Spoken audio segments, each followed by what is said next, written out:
I never thought sXXing my boyfriend in an airplane bathroom would end with turbulence forcing the door open in front of passengers and crew, but here we are.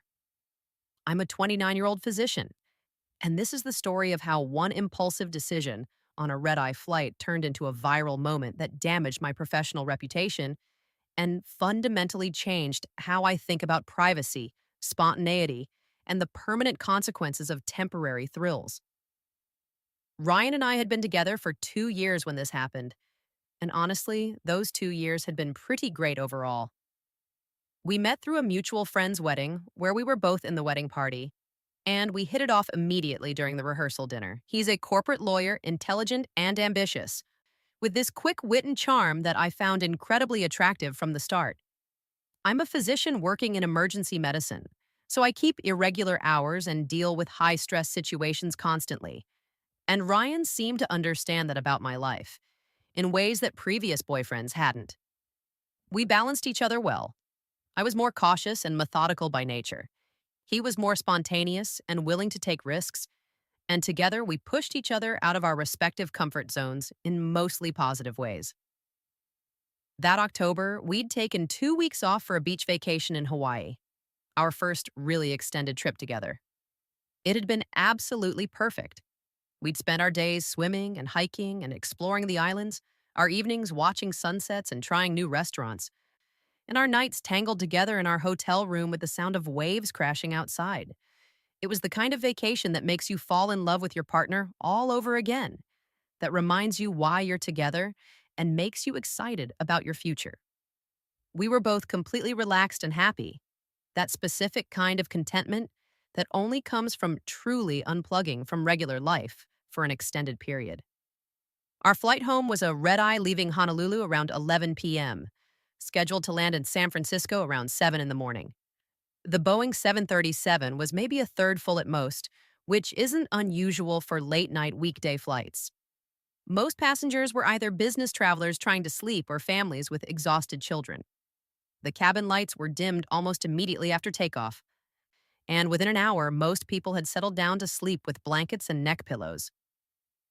Ryan and I had been assigned seats in the back of the plane near the lavatories, which at the time seemed like bad luck but would later prove to be a significant factor in what happened. We'd been sitting there for maybe 2 hours, neither of us able to sleep despite being tired from our early morning wake up and full day of travel. We were that particular combination of exhausted but wired, talking quietly about the vacation and how much we didn't want to go back to work. Ryan had his arm around me and I was leaning into him, and the intimacy and privacy of the darkened cabin made everything feel more romantic and charged than it might have otherwise.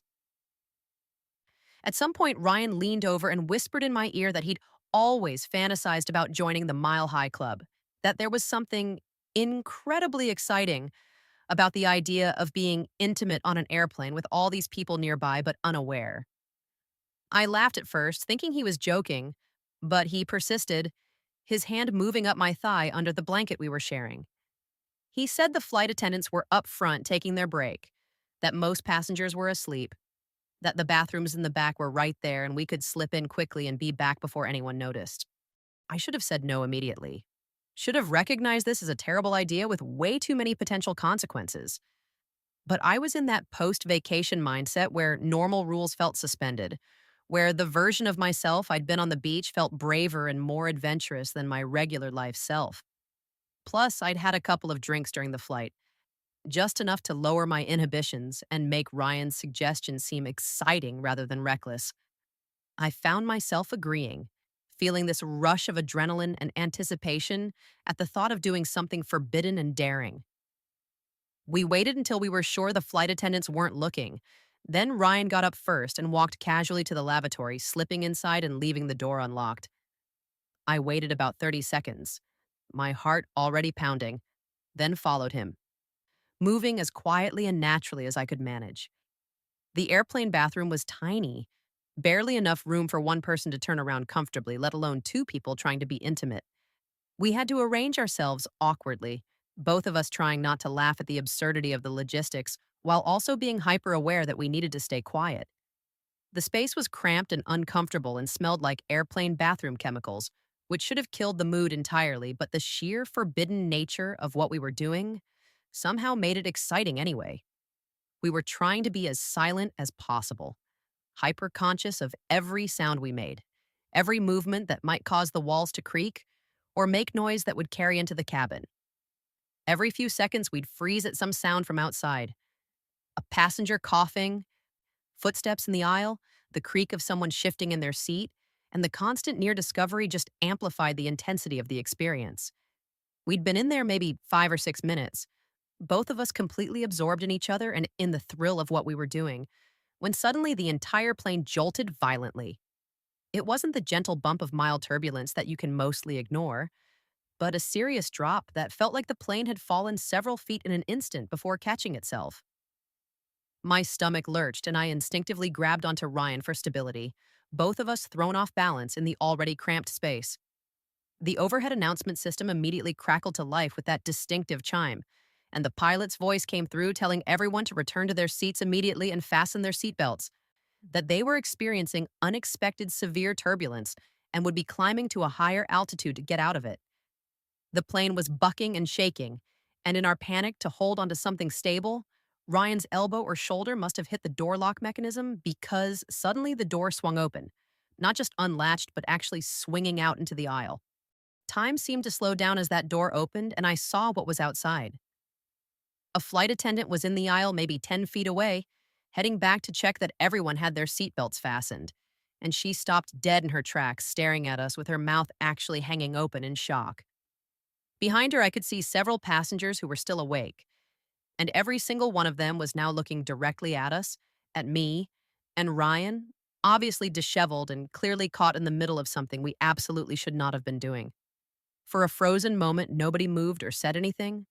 We all just existed in this horrible tableau of mutual shock and embarrassment and recognition of what was happening. Then several things happened almost simultaneously. Ryan tried to push the door closed while pulling me behind him. I tried to cover myself with my hands and turn away from the staring faces. The flight attendant started moving toward us with a very stern expression, and somewhere in the cabin, I heard someone laugh, and then more laughter spreading as people realized what they were witnessing. We scrambled to make ourselves presentable, Ryan trying to close the door to give us privacy while also trying to help me straighten my clothes, but the turbulence was still shaking the plane, and neither of us could manage basic coordination. Finally, we gave up and just stepped out into the aisle, both keeping our heads down and refusing to make eye contact with anyone as we hurried back to our seats. The flight attendant followed us, waited until we'd buckled our seatbelts, and then leaned down to speak to us quietly but very firmly. She said that what we'd done was not only against airline regulations, but was disrespectful to other passengers and could have been dangerous given the turbulence. She said she was required to file a report about the incident and that the captain would be informed, and depending on company policy, we might face consequences including being banned from the airline or even fines. She said all of this in a professional tone, but I could hear the disappointment and disgust underneath it, could see the judgment in her eyes as she looked at us, and I wanted to disappear completely. As she walked away, I became aware of the sounds around us, whispering and muffled laughter coming from multiple directions, people clearly talking about what they'd just seen. Someone a few rows up was holding up their phone at an angle that made it pretty clear they were trying to photograph or video us. I heard a teenage girl's voice saying loudly to her friend, "Oh my God, did you see that? That's so gross. What is wrong with people?" And her friend responding with barely contained laughter. Ryan reached for my hand, but I pulled away from him, turning to face the window and wrapping the thin airline blanket around myself like it could somehow protect me or make me invisible. I felt absolutely mortified, more humiliated than I'd ever felt in my entire life, including much more objectively embarrassing moments from childhood or medical school. This was different because it was so public, so witnessed, so undeniably my own stupid fault. The rest of the flight was torture. The turbulence eventually calmed down, but I stayed rigid in my seat, pretending to be asleep but actually hyper aware of every whisper and glance from nearby passengers. I could feel people looking at us, could sense the ongoing discussion and judgment happening throughout the cabin. Ryan tried a few times to make conversation, to apologize, to crack a joke about it, but I couldn't respond to any of it. I just wanted the flight to be over, wanted to be off this plane and away from all these people who'd seen me at my absolute worst. When we finally landed in San Francisco, I waited for every single other passenger to deplane before I stood up. And even then, I kept my head down and walked as quickly as possible through the airport, not stopping until we were outside where I could finally breathe again. The drive home from the airport was tense and mostly silent. Ryan kept trying to tell me it would be fine, that these things happen, that people would forget about it quickly and move on to the next scandal. I didn't believe him, and honestly, I was angry that he was trying to minimize what had happened. This wasn't just some minor embarrassment we could laugh off. This was a situation that had witnesses, potential documentation, possible professional consequences for both of us. I work in medicine where reputation and trust are absolutely crucial, and he's a lawyer where the same is true. We couldn't afford to have something like this become public knowledge or affect our careers. My fears about it spreading turned out to be completely justified. Within a couple of days, I started seeing references to it online. Someone had indeed recorded video on their phone, and while my face wasn't clearly visible in the shaky footage, enough identifying details were there that people who knew me could figure it out. I saw the video shared on Twitter with captions making jokes about the Mile High Club, saw it on Reddit in multiple subreddits with thousands of upvotes and hundreds of comments dissecting every detail. Someone had even created memes using screenshots from the video. Most of the commentary was joking or lighthearted, people treating it as entertaining gossip, but that somehow made it worse. My humiliation had become entertainment for strangers. The professional consequences came faster than I'd expected. A colleague at the hospital, someone I'd considered a friend, pulled me aside in the break room and asked if I was the person in the airplane video that was going around.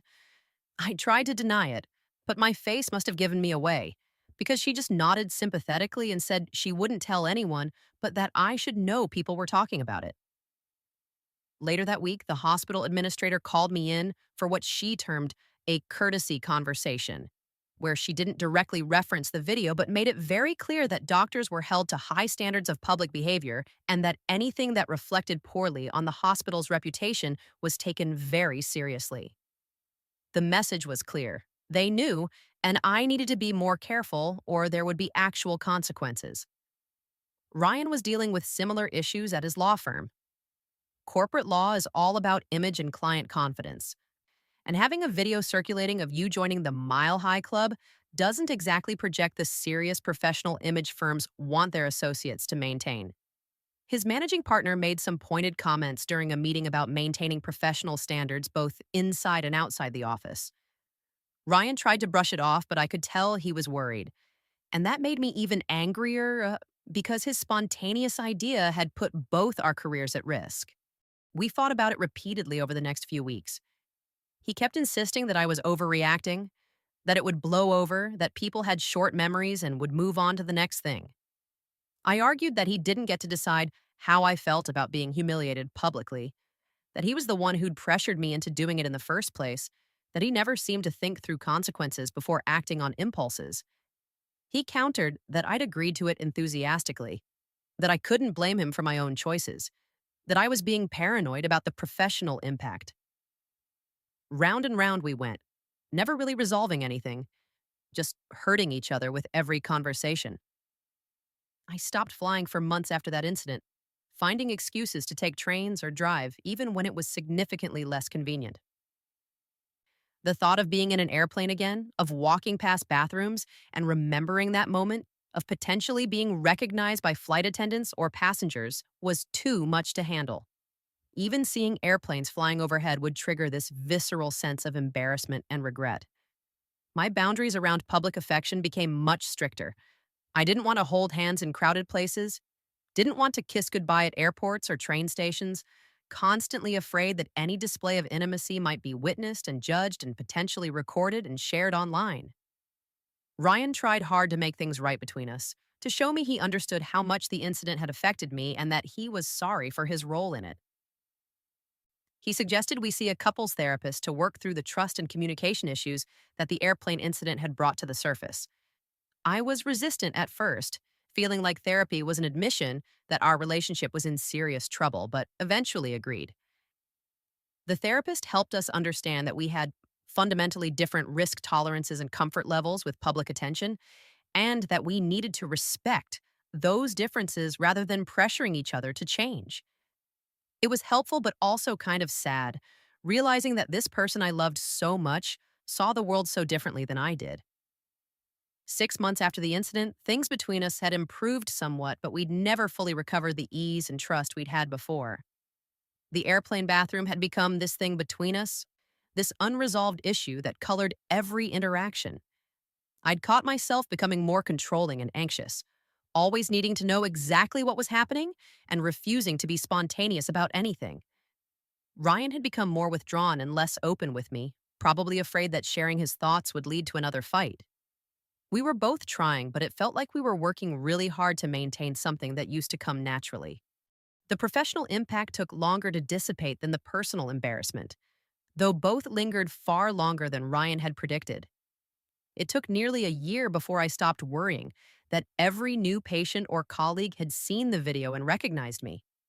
I became hyper vigilant about my online presence, Googling my name compulsively to see if the video would come up, setting up alerts for any new mentions. Ryan did the same, both of us living with this low level, constant anxiety about when and where our mistake might resurface to cause new problems.